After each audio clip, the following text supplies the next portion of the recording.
make that. So I would talk to the solutions person and say, well, we need 15 cameras over here, in Dubai or wherever, Yeah. Well, US and we ain't doing Dubai, dude. We ain't expanding there, man. There's no way we're going out there, man. It was hard enough to work with techs that almost speak English.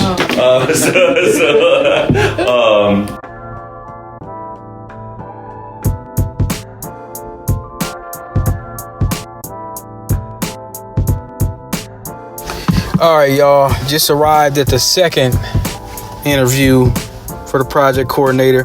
We're going to see how this goes. Put my thing on airplane mode. Like to come a few minutes early. Let's see if they offer some coffee. Man, when they say Shakopee Road, man, I'm telling you. All right, let's go ahead and walk in. Name right. Hands door up, okay. How do you close this?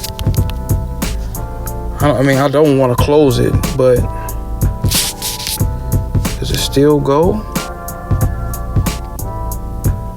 I gotta figure out a way to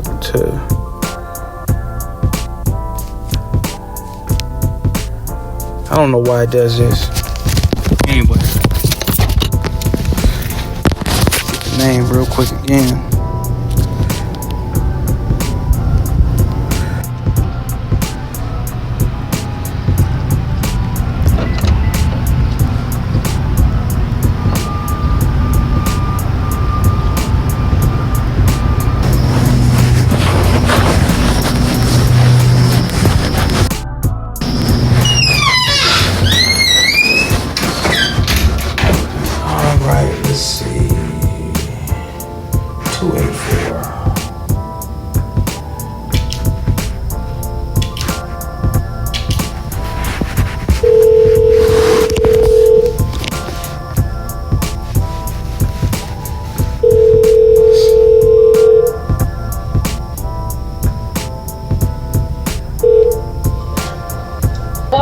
They just arrived in front of the building here. Okay, sounds great. I'll be up in a second. Thank you. Thank you. So there's some secure access there. Hey. Hi. Thank you so much. Come on in. Nice to meet you in person. Nice to meet you. Oh, wow. Oh, yeah, this is very nice looking. It looks like you guys got a little bar there. Yep, so this is where we do like our happy hours on Fridays. Oh, so it's a real bar, like it's... Yeah, it's got taps and everything. Oh, wow. And that's just switches. Yeah, so this is kind of like our prototype area where this is a lot of equipment that we'll set up in our customer retail environments. So we'll bring customers in here and kind of show them some samples and demos and stuff. Oh, wow. That's a lot of the like different brands that we install up there. POS cash drawers, point of sale. Yep. Oh, you use the Zebras, okay. Yeah, so this is all new. So this has all been going underneath like remodel and renovation. So they're slowly adding to it. Oh, very nice. I got some coffee over there. Yeah, we got it in there. So I'm gonna bring you back. Come on. You find the building okay? I'm gonna be very honest. The GPS brought me to some other building. I said, okay, let me just close the GPS. And then what I'll do is I'll try to, you want me anywhere specific? You can sit wherever you want. You pick. Oh, How's it going? Nice to meet you. Nice to meet you. Nice to meet you. So, it wasn't hard to find. When they say old, it is a long road. It is a long road, yeah. It reminds me of Matamida in a way. Okay. It looks old. Mm-hmm. And then you start coming up and then you see France and it starts looking modern again. And I'm like, how long is this road? It keeps going. And it just keeps going. And I said, I wonder if I just keep on going. Where does this bring you up in Rosemount or something? It'll bring you from All America all the way to Eden Prairie. So it runs east to west, right? Yeah. Wow. So, yeah. Okay. Yeah, I gotta bring all the way around up there. Okay, I gotta bring my old school out one day and then just let it breathe. It's been sitting around a long time. Sure. Where are you from? I'm from here. Okay. Yeah. You live in? Yeah. Nice, actually. So really? It's a little bit of a drive, huh? Yeah, it's not. What I decided to do was initially they told me to take 35 south. And I said, I don't really want to know if I want to do that. And so I like 35E south as opposed to taking the one going through Edina and all that, which is actually, it might be a little longer. And you would think it would just 490, it would bring you, 494 would just bring you all the way, and then you just jump off. But it brings you to Shakopee. I don't know, but it wasn't that bad of a drive. Sure, yeah. Thursdays aren't too bad anymore since COVID, but before that, it was a nightmare. Anytime you wanted to get on 35W, yeah, so. I don't ever really take 35 or anything. Yeah, cool. I was always west of the city, or west of here too, so. True, yeah, you're Shakopee. You're always right by it. Yeah. I had 169 and that was it. Oh, yeah, that's right there. What, 10 minutes?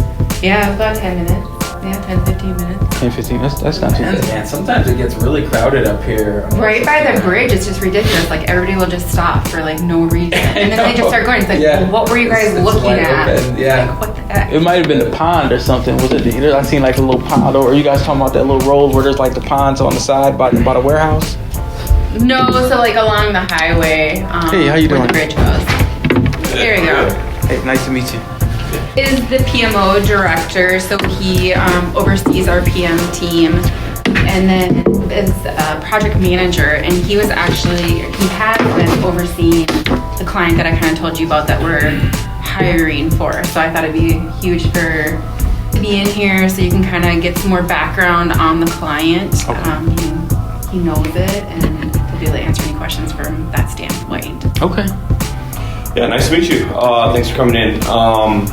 So, why don't you get started? I know you had a brief conversation with the chance to talk to you. So, tell us a little bit about yourself, background, kind of what has you looking, and kind of what you've been doing for the last few years. Okay. Well, my last position was, as you guys know, it's one of the largest data backup companies in America. Got laid off in December, so I've been taking some Cisco classes and did a little bit of help desk consulting. I didn't put it on a resume because it wasn't like real consequential work for the contracting in terms of the help desk. I come primarily from a desktop background. So my first couple years, in the game was doing Windows 7, Windows XP to Windows 7 migrations for like Blue Cross, Travelers Insurance, Medica, Department of Urban Development. My first contract for Windows 7 was with Minco Products. And then I started getting calls to go to different migrations when everybody was moving from XP to 7. I did that for a number of time, and then eventually I started working at Tata, if you guys ever heard of TCS. If you buy a burger or if you drive a car in India, they have something to do with it. So I did some managed service support for them for about a year or so, working at Boston Scientific and Cargill, especially for their Commvault and WAN desegregation network project. And then when my career started to change. And also AIG. That was my last migration contract. That was where I took a Windows 7 desktop support lead role. And so I was kind of working with the project managers, making sure that the applications were certified and that we were shipping computers to New York, and we were pretty much the top site to have a good gold image in North America. So after I worked at TCS, I was a Citrix administrator for Syntax for a number of years. My career started to change after the Windows 7 migration for AIG. And while I was a Citrix administrator, I was also a technical instructor. So I started going to Metro State University and teaching kids about the Microsoft Imagine Academy. My work kind of got around the city, and then the Osiris organization had reached out to me and said, could you develop a curriculum for adults? So for 7 years I worked there while I was a Citrix administrator, and I also got about 150 to 200 people certified and trained, and they became IT professionals. While I left and I started working at that was a Salesforce, kind of like a BA position that was a liaison in between IT. Because I had a lot of desktop background, I was able to kind of cut about maybe 50% of a lot of the IT support there, because essentially I didn't have any administrative rights, but I was pretty much like the liaison in between IT there and the business, and I was pretty much managing the Salesforce instances, Tableau, things of that nature. I took a 1-year contract because everybody got laid off. Charter schools have limited funds, so I took a 1-year contract. which was a software as a service company doing medical imaging. If you guys ever had an unfortunate time of having an MRI, you'll know that those formats are typically what they call packs or DICOM. So they get uploaded into the system, they can run artificial intelligence on it, and they can save lives a little quicker. That's when I started getting involved in containerization technologies such as Docker and Kubernetes and things of that nature. I left the technical instructor position in September 2022. I said I'll give the community 7 years. One of my students ended up taking over. I designed an Azure class for her, and she ended up taking over because she wanted to do instruction. She's at Google now. So most of the people that had joined my course, some people went into cybersecurity for the military. Within the first 90 days, we had somebody become an IT manager. You guys might have heard of Bailiwick. Bailey, he got certified for the Microsoft certification and ended up joining Bailiwick as an IT manager within 90 days. So that's kind of some of the, the successes that we had while I was an instructor. So my last juncture, net backup, I'm quite sure you guys heard of that. Pretty much anybody that's, in Fortune 500 companies within that bandwidth, anybody that does data backup, Net pretty much has it. Right now they merged with Cohesity. So it's a company out of San Jose where they use a lot of artificial intelligence. They got bought out. So a lot of people got laid off. So that's kind of what I Okay, excellent. So definitely very, very much towards a lot of the desktop support and kind of a lot of software kind of experience. So I don't know how much the position that we're hiring for right now, but we're definitely a lot more geared towards like the installation side of things. A lot of what we do is retail. But this particular position would not primarily be working in retail. There's a lot of office space and other kind of airports and lots of different areas that this goes in, but really kind of geared towards a lot of surveillance. So a lot of camera installs, access control installs, low voltage cabling, things like that. So while it's nice to have a lot of the technical background that you do, we're geared a little bit more towards the infrastructure side of things. Okay. So have you ever, and it's not like a deal breaker or anything, but do you have any kind of experience in that area at all? Well, infrastructure so much as server infrastructure, but not actually doing the installs for VoIP and things of that nature. Earlier on in my career, before I was doing the migrations, I worked for an IP video surveillance company. If you guys ever heard of Milestone, I worked at Connex International over in Burnsville. That's not on the resume, but that would have been much, much longer.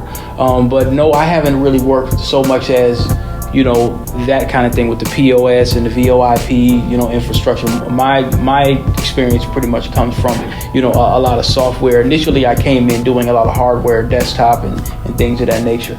So when it comes to in terms of project coordination and project management, I was doing a lot of that when I was at AIG, but that was only for desktops. Okay. So regarding that, so this is obviously a project coordinator position. So is that something that is the project coordination or project management side of things something that interests you, or is that what you're really gearing towards going towards, or? I see myself kind of gearing myself towards product ownership, business analysis, and things of that nature. Okay, excellent. What about you've mentioned a couple of things that we installed so far, which is really funny. She's doing a big Milestone project right now, as a matter of fact. Yes, we put Milestone into a lot of anchor stores within malls. One of our clients is a large client that does anchor stores, and they're Milestone. We're certified Milestone vendor. Do you still use Access cameras? Oh, we use them all. Okay.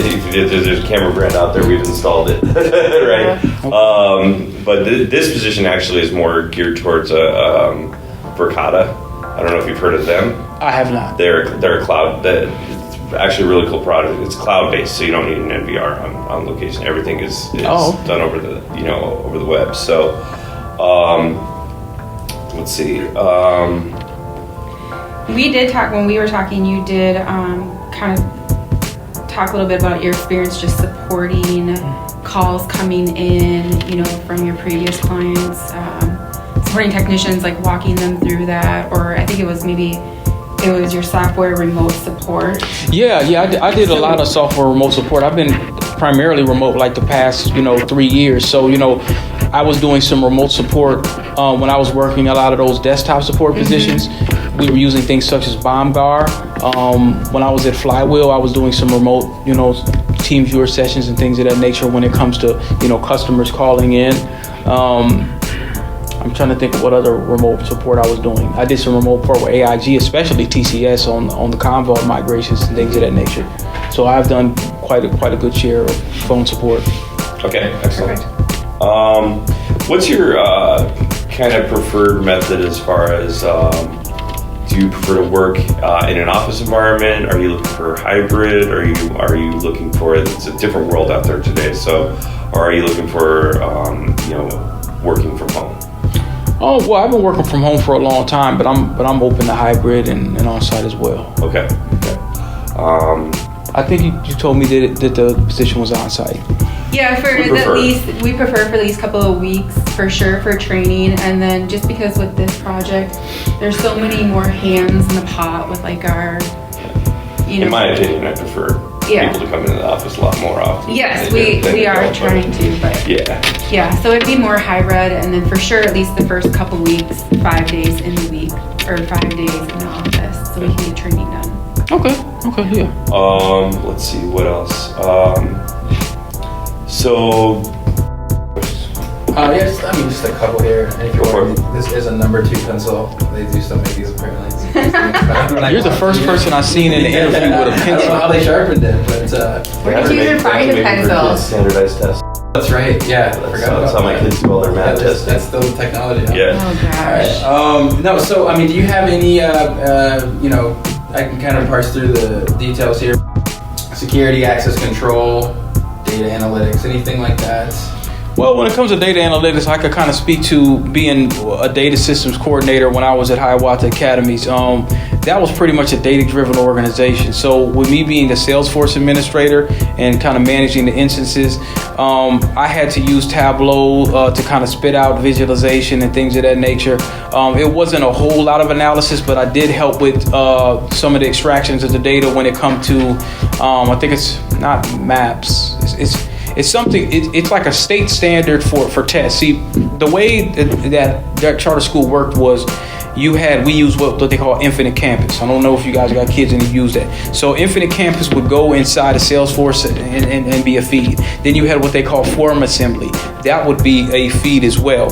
So there was these surveys that they would spit out, and they said, well, do you like the job? Do you like the food? Or, and parents, teachers, principals, everyone could use this survey, even internal employees. So what I would do is I would work with I would work in a form assembly sometimes to set up some of these feeds so they would connect into Salesforce, and then I could extract and make dashboards and reports and things of that nature if people need it. So I was managing that. I was managing Tableau for the permissions and Infinite Campus. So sometimes I would be working with a lot of vendors with their third-party applications, such as instead of doing this interview here, we would send somebody an email. They would do a video interview that will come into Salesforce. So all of their information, their gender, their race, their first name, last name, address, all of that would all go into Salesforce as well. So sometimes I would have to work with some of the vendors and talk to them if there was any modifications that people requested out of Salesforce. We have very limited funds because, it's a nonprofit. So you had to kind of be strategic on how you do things. You don't want to change the instance too much, but, people might ask for a certain feature. If that was something that was involved within the price point, then what I can do is I would get on the phone with some of these vendors, and then we would talk to different project managers and sales engineers and see what can be done. So when it comes to data analysis, I've seen a lot of data going through a lot of these forms and Salesforce. I didn't really have to do much analysis and really say, well, this many students right here need free lunch. I could see all of that, but I didn't really have to make those kind of decisions. All I have to do is just make sure that the systems were up, to be able to do so. Yeah, and so like Nick said, a lot of what we do is more on the implementation, installation installation side. So we may not parse through a lot of those analytics or deal with them in general once they're collected, but rather more so involved in setting them up, how we extrapolate the data, and the more so the process. That's like kind of our nuts and bolts of what TDX does. We develop a process for an implementation so that a company can do what you said, right? So, do you have, you kind of said that you guys, you'd set up a curriculum for some classes that you developed. Yeah. So we develop a lot of documentation. It's part of the implementation process at the very beginning. Can you kind of just walk us through any documentation or more like the specifics of the curriculum that you developed? Yeah, I'll be very honest. I kind of took the bare bones Microsoft curriculum and kind of built it around a lot of labs and things of that nature. I pretty much had free and creative control over how I wanted to do the program. To keep in mind that I didn't have any technical instruction whatsoever, any experience. I ended up getting the position because I kept coming on Saturdays with my sugar-free McDonald's coffee, which I don't drink anymore. I do the stock brew now, and because I don't even know how I drunk that McDonald's stuff. But so what I ended up doing was I went to Metro State. I started talking to kids about the Microsoft Imagine Academy. Then I started using OneNote and I started documenting all the software that I used in my career. TeamViewer. They didn't even know what to do when they seen that. And I showed them vSphere. I showed them some virtual machines. I showed them VirtualBox. I showed them all these different technologies that was in virtualization. And so from there, I did that for about a year. And when the Osiris organization heard about me, they said, "Could you do something for adults?" And I said, "Well, I'm not an instructor." And they said, "Well, you've been doing it for about a year." The instructor for Metro State University was supposed to show up, but every Saturday he just never showed up, and I just kept coming to speak. So I started bringing in some of my friends, such as Cisco engineers. Long story short, when I wrote the curriculum for the adults, I took all of these different things that I had learned, and I said, okay, we're just going to do a lab here. We might have something such as we use this thing called BLARC. BLARC is an auditing software where it tells every single thing that's on the motherboard, everything that's installed, license keys, all of that. So I was kind of showing them how to use all these different tools. So each week it would be something where I pretty much threw the book away. Initially we had the book, but I told them that's not how you get a job. Yeah, you're here for the certification, but I'm here to get you some money. That's the whole point of me being here. I said I couldn't configure a subnet if you told Captain Hook to push me off the bridge. But I can bring people in here that can leverage some of these SMEs, and we can show, like I used to bring them out to the Microsoft data center. That was a field trip. So the first couple weeks, I gave everybody these books. And that was a certification. But the reality is technology changes within 3 to 6 months. So I took a bucket and I told everybody, everyone has your books. If you receive your books through Amazon, yes, we received them. Throw them in this trash bucket. And they're like, you're going to trash our books? I said, no, I'm just going to temporarily trash them. So for about a month, so we're not reading nothing. I'm going to show you exactly what goes on into the IT field. I created a ticketing system using Spiceworks. I started assigning tickets. I acted as a project manager. I used some project management software. So all of the class curriculum, it was on paper, but it was all based on labs and real world results. And so then we started going into the book and said, okay, now we're going to do the practice test. So when I was designing the curriculum, sometimes what I would do is I would see who checked their tickets. I would see who went into the Microsoft Imagine Academy. I was seeing who took the test. I would export the spreadsheets. And, sometimes I would go in front of the class and I say, well, some of y'all haven't been doing your Microsoft Imagine Academy. I said, I'm putting you guys on blast. They said, oh. So then they started doing them. I said, let's get you in groups. And so the people that are less technical, I will put them with people that are more technical. And so when I was designing a curriculum, that was my philosophy. And so that was kind of a new blueprint on how that was designed. So it wasn't just based off the Microsoft curriculum. It was also based off each week of us doing certain things. I should have brought an example of it, but that was a great answer. Yeah, that's how I was doing it. It was very uncanny. It was initially some people had they had some drawbacks on, well, hey, why don't you just go by the book? I'm like, that's not how life works. Mm-hmm. You're gonna have to, because we got to a point in the book and I showed some of the stakeholders. I said, well, this chapter right here is old. the book was a couple years old. The concept was good when it comes to OSI layers and things of that nature. But what about when you get out here and you get into somebody that's using Microsoft Azure, AWS? And so at the end of the program, I did a presentation. We went to some vendor, we ordered a bunch of jerk chicken and some pineapple juice, and what I did is I made like a bidding war. Now, some people thought, well, you shouldn't have been doing this. I said, well, I'm trying to get you guys jobs. So I called up Robert Half of Tech Systems and all that, and I had them all show up. I didn't tell them they was each vendor was going to be there. I want you guys to put on your Sunday's best. And everybody got jobs. That's where the guy that got the job for Bailiwick, and he was the IT manager in 90 days. So I made a little mini bidding war. I did an Azure presentation on things we use like Network Monitor and Wireshark and things of that nature. And on that PowerPoint presentation, everybody had different titles. Me, I was the angry project manager that would call you or email you at midnight. And I said, I told the class, I'm just gonna be just a complete jerk for the next 2 weeks. Just pretend I'm just a jerk. Pretend I'm an angry project manager that doesn't have any time. I said a lot of project. Can you be that in real life? That's what I want to know. That's what I want to know. Can you be that in real life? I know you can play it. Yeah, I can. I told him, I was telling the project manager, if the project goes to HEL, it's his fault. I said, then we got somebody that's a business analyst. They're kind of shielded from it. I said, but when it comes to like the PMs and the project coordinators and stuff, I said, they kind of oversee the project. If it doesn't work, it's their fault. And so I said, well, I'm just simulating that. So that was kind of an example of kind of things, that I was doing, and it worked.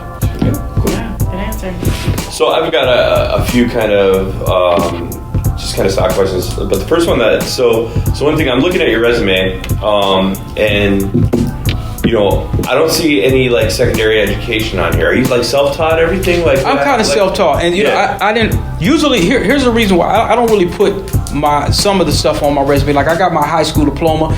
I took some classes in Century College, but I left because of it was one of the two. I was already in the game when it came to IT. Yep. So I took the classes because I wanted to kind of get into cybersecurity with a system focus. If I had to go back, I wouldn't have took it because I was already in. I got in on my own, But the thing is, I had to make a choice. Either I'm going to do these technical classes or I'm going to, finish the degree. Yeah. And so I said, well, I just chose the community. Yeah. That's what I chose. I said I could always go back and get my degree. I was like 80% done. So it wasn't, and there wasn't too much that I learned in terms of the experience and the level that I was technically. I was not only just above my degree, but it would have, at that point, it would have been a piece of paper. I'd rather help other people kind of get in. And they're like, hey, well, are you going to finish it? The students used to always ask me. I said, well, I'll think about that after I get you guys jobs.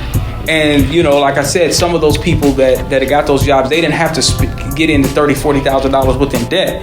They get this certification. And now, some of those people are making more money than me. I had a guy that called me. He was in the Marines. And he said, yeah, man, I'm doing pen testing out in D.C. I said, what they got you at? He said, I'm making just 130. I said, just 130. I said, okay. I said, I need to call you. But, that's a testament of some of the, a lot of the students that kind of came in. Because some people had master's degree when they came in, but they couldn't write the resume. Some people came in from either, fast food, janitors, things of that nature. So, cybersecurity for me, if I would have went back 2 years later, the whole curriculum would have changed anyway. They had a few different curriculums like virtualization and all that. They don't even use that term anymore. Everything is kind of based into the cloud and all this kind of stuff. So, it was more important for me to just I started doing the instruction from 2016 to 2022. So I would have had to pretty much drop that, and I wasn't going to do that. So No, I was just wondering. I noticed that, and I kind of figured that was kind of the answer. But so my other questions are kind of really geared towards the position here and kind of what the requirements or the needs are. So, one thing you kind of alluded to it already in one of your kind of comments there is like, I'll be the angry project manager that'll call you at midnight. You're not far off, because we're very project based, and as all three of us in this room, I worked until 1 o'clock last night on a project actually. So as we can all kind of attest that this is not a 9 to 5 position. It's we have to go as the work goes, right? So you could be doing your team could be doing sites that are starting at 5, 6 o'clock in the morning, and then there's always the potential that you could get an overnight kind of project. So one of the things that I always will just be upfront about is, are you open to the fact that your hours are not just going to be set? You're probably going to have to learn to manage that work-life balance of, like, maybe sometimes I have to work a few hours in the morning, take some time off in the afternoon, and then come back on at night. Maybe sometimes I'm going to be working 12 to 9 because my project's an afternoon project. So it's kind of a little bit of a fluctuation. So is that something that would be a deal breaker for you? No, it wouldn't. Actually, when I come back and I think about it, that actually might work out for me. I can kind of tell you a story in terms of, like, when I was doing technical instruction, the angry project manager, that wasn't just a joke. Like, there'd be times I wake up, I'd be working from, like, it might be 9 to 1. Now, I'm not getting paid for all of these hours, but it was important to me. So, mind you, I'm working as a Citrix administrator from 8 to 5. I get off, I got to battle traffic and going down there, where is it, on Cedar Avenue. Mm-hmm. You know how that is over on Cedar and not Lake Street, it's on Franklin.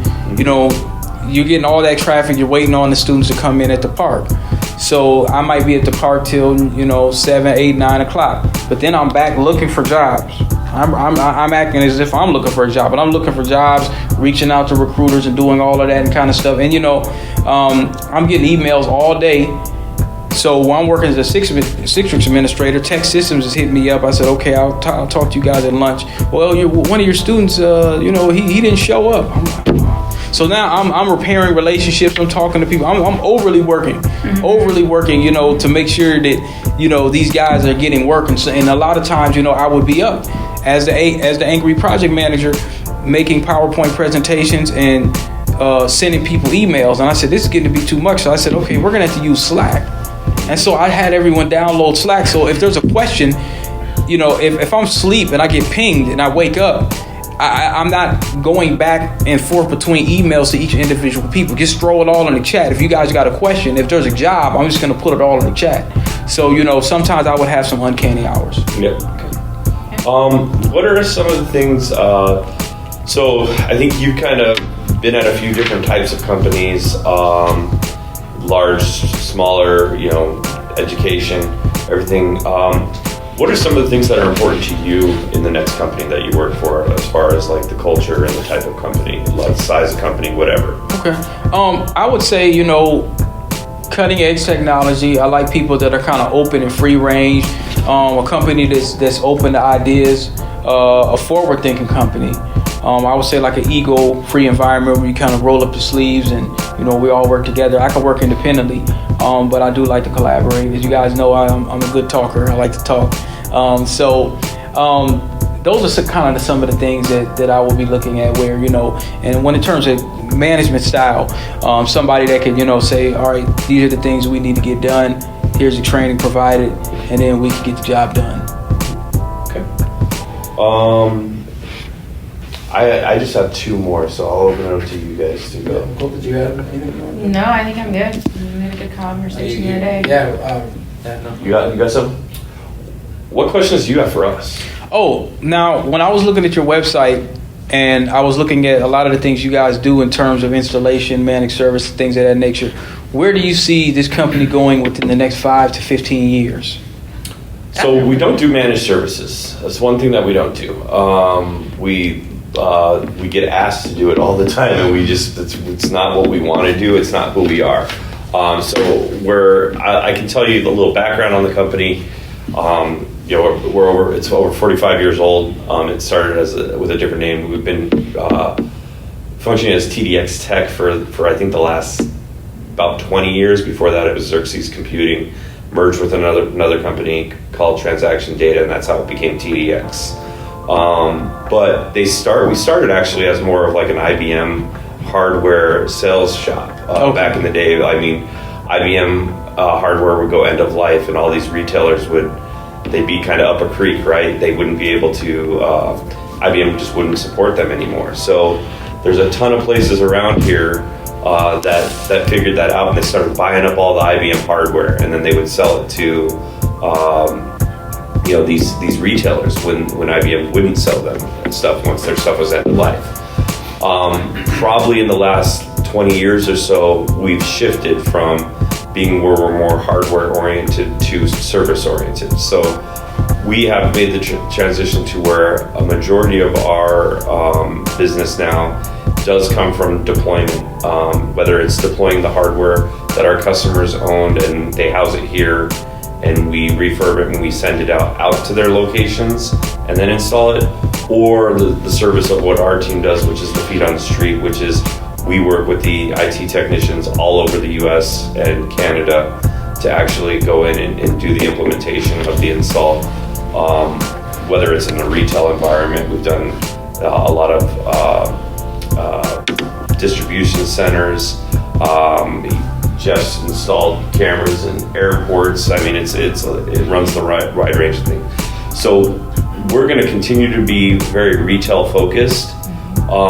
We have a pretty large set of Fortune 100 companies that are our customers that we're doing business for too. But we also partner up with a lot of new OEMs. So part of what our sales staff does is go out and reach out to some of these newer technologies that are coming on, and we try to get in with them, and a lot of times they'll need somebody to go install that technology for them. Case in point, we just did RFID is huge now. It's in retail. It's getting bigger and bigger. We're doing training with NEDAP to try to get in with them, because they have some pretty they're kind of breaking the mold in the RFID field in retail right now.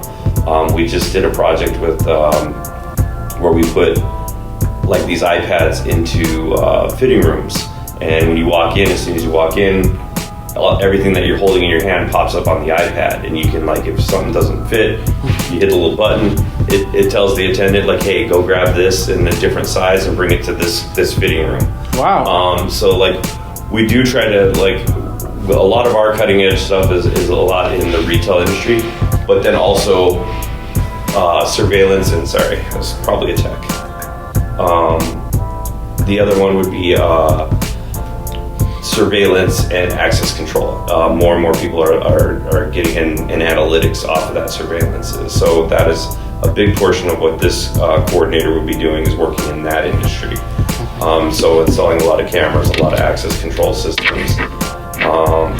Jeff, do you want to talk a little bit about that at all? Sure. Yeah. So Verkada specifically. Yeah, I mean, yeah, like kind of what some of those installs look like. Sure. Yeah. So just to kind of round out kind of what Nick was saying, we started working with Verkada like 7 or 8 years ago when they had like less than 100 employees, and we've become a pretty solid partner with them. I think they're upwards around 12 to 13,000 or something crazy like that across the country.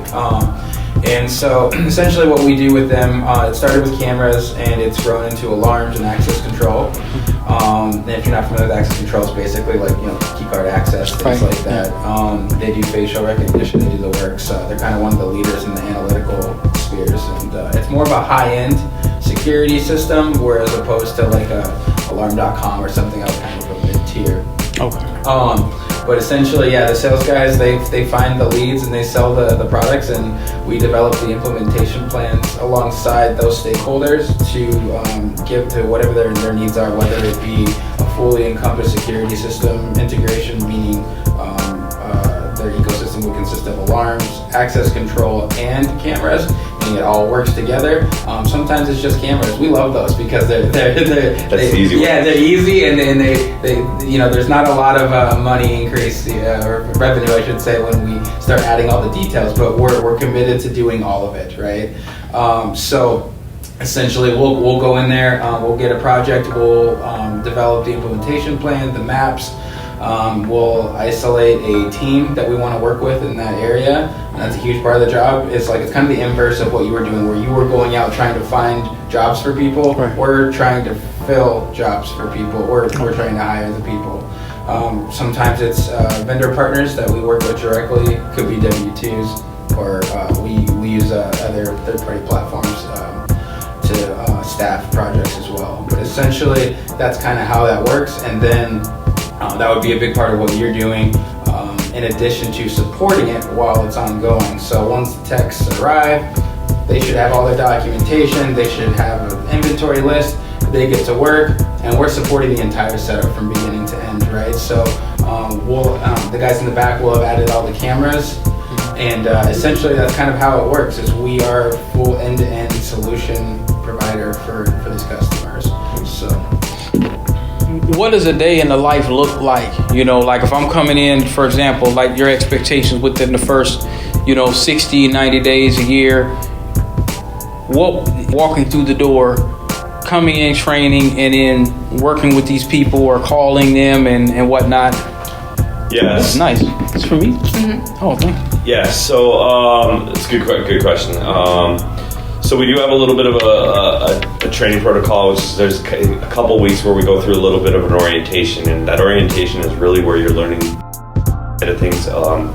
We have a proprietary software that we build. It's our project management software, and also asset tracking as well. It does for our clients. So a lot of the first couple weeks are learning the different platforms for finding the local resources. There's a number of other things that go into it, learning how to order equipment from the different vendors, learning how to order lifts for those technicians that are going out, stuff like that.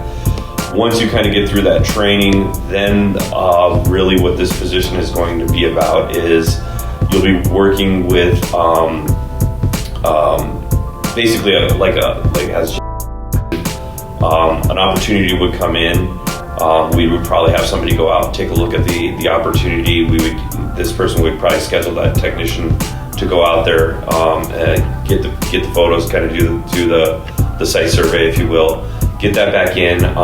We have a solutions person that would then kind of go through, take a look at it, develop the site plan as alluded to, and then once that site plan is kind of developed, then the coordinator would then go back, find the install crew, order the equipment that needs to be ordered, make sure that the technicians got on the site, get them checked in, make sure we do have people called TSAs, we call them tech support analysts, that are kind of like the level 1 help desk for the technicians. But then as a project coordinator, you also have to kind of wear that hat as well, right? There's times that they're going to be on the phone, so you're going to have to pick up the phone and actually support the techs, answer their questions, maybe reach out to the customer and say, hey, we ran into this issue, things like that. So it's a lot of managing the installations by managing the technicians as well as the customers. So I would know where to order. I would know what kind of equipment to order, how many pieces. And you said the site survey would provide me that information. Well, the site survey would provide the information to our solutions person to then make that. So I would talk to the solutions person and say, well, we need 15 cameras over here, in Dubai or wherever, Yeah. Well, US, we ain't doing Dubai, dude. No, we ain't expanding there, man. There's no way we're going out there, man. It's hard enough to work with techs that almost speak English. But yeah, basically, and then you're working with the technicians and working with the customers as well. So, we're on a lot of times. If you have a bigger customer who's doing multiple sites, you might be on some weekly calls, things like that. What am I missing here? I mean, that's kind of the high level. I mean, yeah, it really depends on the customer, right? We try to focus on projects that are scalable, that we're doing things the same, like we're doing multiple sites that are similar, or customers that have multiple sites, but sometimes they are one-offs and they're going to be very specific to the location. So, what is a project that's too big for you guys, or is there such a thing? What's a project that's too big for us? I don't think we've had one that's too big for us. I don't necessarily know if that was too big for us. That was too big for them. Too big for them. They couldn't figure their own stuff out. I mean, we have projects that go from just a one-off site to here's 5,000 sites you need to do something at. Yeah. Oh. So, I mean, every client of ours is different. I mean, the biggest Yeah. we ever did was 20,000 locations in 4 months. Yeah. We had to scale up. We had to hire in a team of temp. I mentioned Robert Half. We've used those guys for temporary, contract labor before. So we try not to. We prefer to hire and keep people on full time. But if we have to scale up, we have the ability to do it. I think the better question would be what projects are too small, which in that Yeah, right. We don't like the small ones. We like the bigger ones. So if a guy comes in and says, "Hey, I just need 5 cameras," you'll tell him like, They're usually the worst ones to work with. They are. Okay, so they got so they're probably trying to wheel and deal and Yeah, okay. yeah. Doing it They as cheap have as 5 possible. cameras, they better have 28 to 100 locations. Or Yeah, exactly. Okay, so you guys want somebody to maybe want 100 cameras, 200-300 cameras, or 1,000 or whatever. Yeah, I mean, a lot of our projects are like I said, a lot of our customers are like I said, our retail customers. Yeah. So they have anywhere from 300 to thousands of locations. So when they do a project, we're going to every one of those locations. And that's just not Minnesota. That's nationwide. U.S. and Canada. Yeah. U.S. and A Canada. little bit of Mexico. How do you guys I get haven't done these Mexico in customers? a while. Again, what's that? How do you guys get these? Well, you said you've been around for 45 years, so I'm just thinking. I know you already have your bread and butter and the people that you might have the Fortune 500 companies that know about you. But if somebody is interested in TDX, like I need somebody to do what we do. Do they get We it have through word sales of team. mouth? Oh, okay. So you get We okay. have a sales team, and word of mouth is huge for us. Yeah, we get a lot of repeats. Yeah, People yeah. leaving one company, going to another, and reaching out to us. So you're a leader in this space. Yeah, we're one we do. So you've mentioned a couple, like you mentioned Bailiwick. We're definitely Right. a direct competitor with Bailiwick. Yeah. Okay. There's it's kind of funny if you go around here. There's probably like 10 companies that are all like. So I mentioned the fact that we started as an IBM shop. A lot of those places that do what we do now, that's how they started too. We all just kind of like migrated into this space. So we're not a heavy like marketing company. We do a couple trade shows a year, and then we have a sales team that goes out there and talks to contacts. Do we ever have to go on site for this position, like to a customer? Time to time, you can. Sometimes, If you yeah. get a local one, it's always good. It's always beneficial to go and check it out. See the install firsthand. If you have a large project, a lot of times we'll send the PM or the PC over to the pilot so they can get eyes on it, take some pictures, because it's always easier to support something that you've seen firsthand. Oh, so I'll be able to go and see who has the best coffee. Right? Yeah. Hopefully it's not a McDonald's there.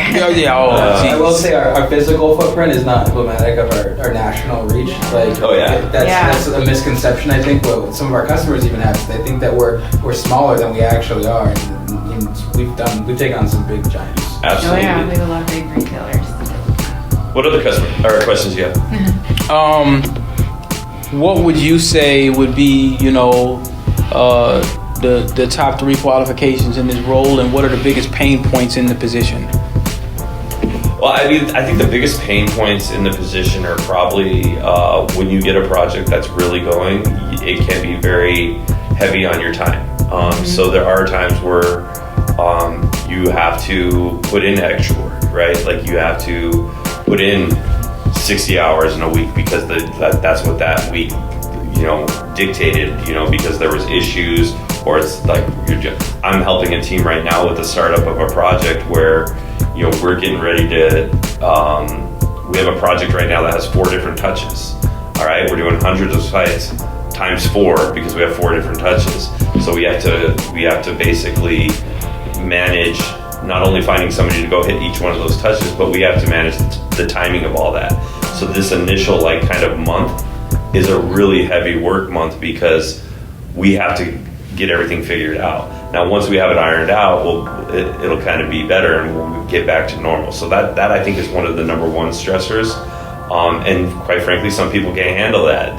They'd rather go punch a clock at McDonald's, that's not what we are. We work until the job's done.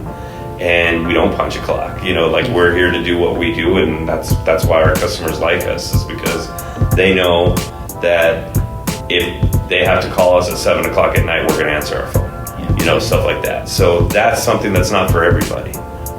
So that's something that I would say is a maybe what would be a pain point. The stress of having sometimes a third party person that you don't actually control is difficult for some people to deal with. Like the crew that you find to do the job, may not go out there and do what they might not be able to say what they told you they could do. That can be a little stressful, and some people don't know how to deal with that. Does that blow back on us? Like, if, let's say you just hire 5 contractors and they just go off and eat pizza or something. Does the project coordinator, is he in trouble for that, or does he kind of? Yeah, I mean, in a way, yeah. But we know internally here that it takes a while to, number one, learn our technician pool. We do have strong technicians and a pool of technicians that we've built up over the past, 16, 17 years that, a lot of times when somebody's like, oh man, all these technicians suck, and I'll just be like, well, are you pulling from this pool? Well, no, I just put it out there on the market and said, well, that's your fault. Yeah. And a big part of what we do is finding the right guy for the job. That's why they come to us, right? It's to isolate those teams. So I would say those are kind of some stressors and some of the pain points of the job. But also some people like that. Some people like that fast pace. Craziness. I mean, you come in at 8 o'clock and before you know it, it's 5 o'clock and you're like, where'd the day go? It's there's not a lot of sitting around. We're busy. We stay busy, and we do. On the flip side of that, we like to have fun as a company. I mean, we just went and played whirly ball the other last week. We do. Well, if you come into the office, you will get fed. We are very big into feeding everybody who's actually in the office. So it's like, that's kind of the culture we have. Stuff like that. I think the other question I had, this is the last question, but that one's not much related with project coordination. How soon are you guys looking to fill the position, and what would be the next steps? Yeah, so tomorrow is the answer to that. I would say today. Right. No, the need's immediate. Right, we definitely have a need. That is actually transitioning to a different client. And so what we're looking to kind of do is backfill a role on his team. Okay. And so the sooner we get this person in and kind of train, the quicker we can get him fully moved over to this other client that is becoming highly demanding. So that's why it's an immediate need. Next steps are we have a couple of more interviews to do, but we are looking to move fast. So it's going to basically be within like a week that you would hear back from us. Once if we were to reach out to you and the next steps after that are pass a government background check, and then basically set a start date. Okay. I have one last question. Yeah. I'm pretty sure you guys are fans of it. Do I have any Game of Thrones fans in the room? That's a good one. Game of Thrones, yes. I haven't watched House of the Dragon yet, though. I watched all Game of Thrones when it was coming out. I had to go back. I watched the first one and then the season to see. I would do the kind of the same thing because I was like a real late bloomer. I watched it. I waited till it loaded up to 3-4 episodes so I could binge. Yeah. Right. That's why I did that. When I watched the House of the Dragon, and then they kind of did like the Star Wars thing. They took it back 300 years before the Targaryen dynasty and stuff. So I'm seeing how they did pretty good on this. I really like. So should I watch it? Is my question. You should watch it. Okay, there you go. I've should heard watch it. mixed reviews. Yeah. Like some people hate it and some people love it. More and more people are telling me it's good. It's good. It's good. I'm starting to hear it more and more. If you had any reservations for the first season, they won us back over on the second. I won't give you any spoilers or whatever, but it even has my wife wanting to go back and watch the first Game of Thrones. Because, I was a Game of Thrones hater at first. Like, when I was working at Travelers Insurance, my friends I met these guys because I used to be local. And then the other guys, they would go out to, like, Connecticut and do, they go to state to do some of the migration. So that's how I first learned about Game of Thrones. And they'd be like, oh, Game of Thrones. And I'm like, what is it about? Well, it's castles and spells And then you're stuff. like, watch that first episode. You're like, what am I watching? Yeah, seriously, I was. the kid. Yeah, I was so biased. Just as much as this Apple phone, like I was just an Apple hater. I had no justification rather than just be purely biased.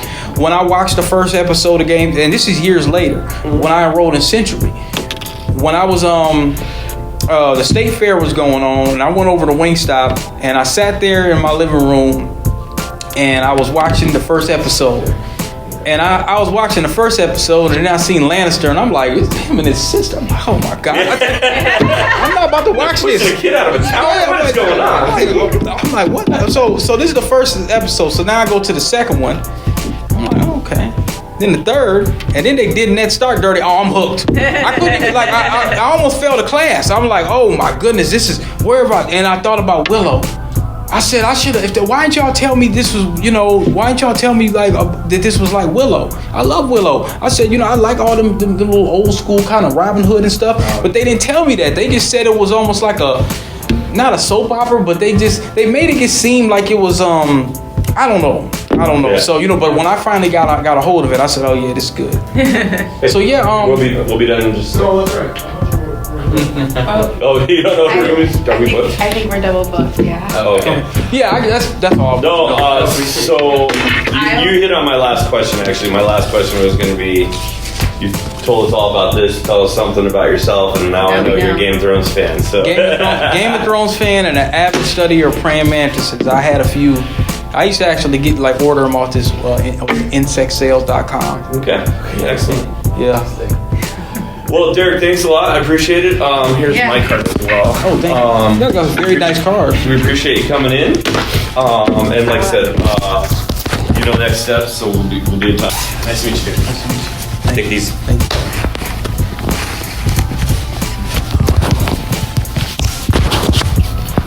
Thank you so much for your time today. No problem at all. It's a very nice office.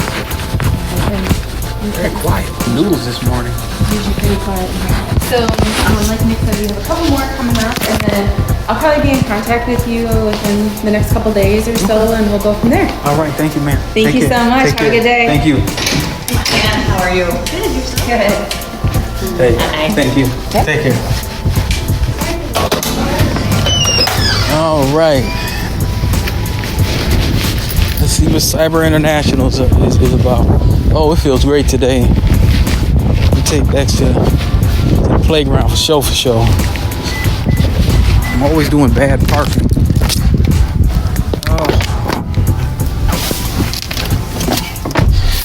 Oh man, they didn't offer me no coffee. Man, Minnesota got some money, y'all. Let me tell you, Minnesota has a bag. Let me tell you, Minnesota has money. Minnesota has big moolah. Do you hear me? Minnesota has money. There's a lot of these companies that you don't hear about that are $1 million, $1 billion companies. And I'm telling you, they're doing their thing. So that position, I think they said between the range of 70 and 80, that actually might work out with some of the scheduling that I do, that I might have to, do little things or whatever the case may be. That might just work, but I'm gonna need 80. I'm gonna load this up when I get home, y'all.